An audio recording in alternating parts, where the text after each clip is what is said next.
നമസ്കാരം. നമുക്കിന്ന് മുഗൾസ് തുടങ്ങാം അല്ലേ? മുഗൾ സാമ്രാജ്യം സ്ഥാപിച്ച ആളിൽ നിന്ന് തുടങ്ങാം.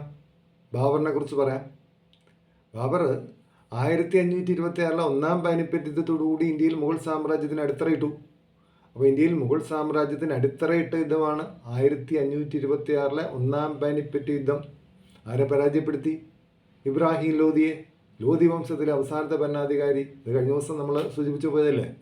അപ്പോൾ എന്തായാലും ബാബർ എന്ന് പറയുന്ന ആൾ ചാഗത്തായ് തുർക്കി വംശജനാണ് ബാബർ. ആ ബാബർ ഇന്ത്യയിലേക്ക് വരുന്നു. ഇന്ത്യയിലേക്ക് വന്നിട്ട് ഇബ്രാഹിം ലോധിയെ പരാജയപ്പെടുത്തുന്നു. ബാബർ എന്ന വാക്കിൻ്റെ അർത്ഥം അറിയോ? ബാബർ എന്ന വാക്കിൻ്റെ അർത്ഥം സിംഹം എന്നാണ്.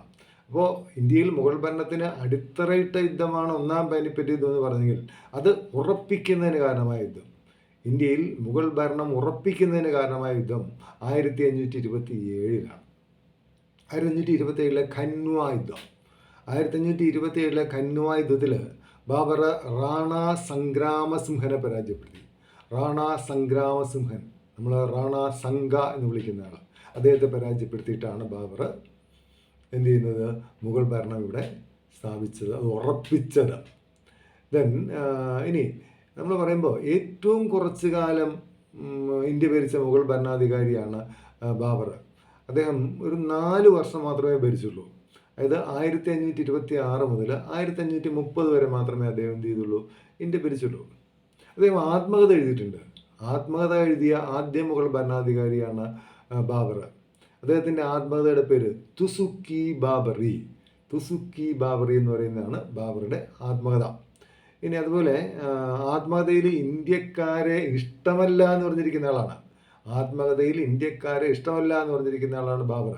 എന്തായാലും ബാബറാണ് ഇന്ത്യയിലേക്ക് ആദ്യമായിട്ട് വെടിമരുന്ന് കൊണ്ടുവന്നത്, പീരങ്കി ആദ്യമായിട്ട് ഉപയോഗിച്ചതൊക്കെ ബാബറാണ്.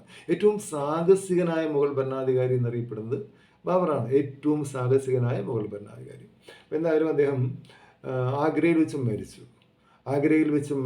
അദ്ദേഹത്തെ ആഗ്രയിലെ ആരംബാഗിൽ അദ്ദേഹത്തെ അടക്കം ചെയ്തു.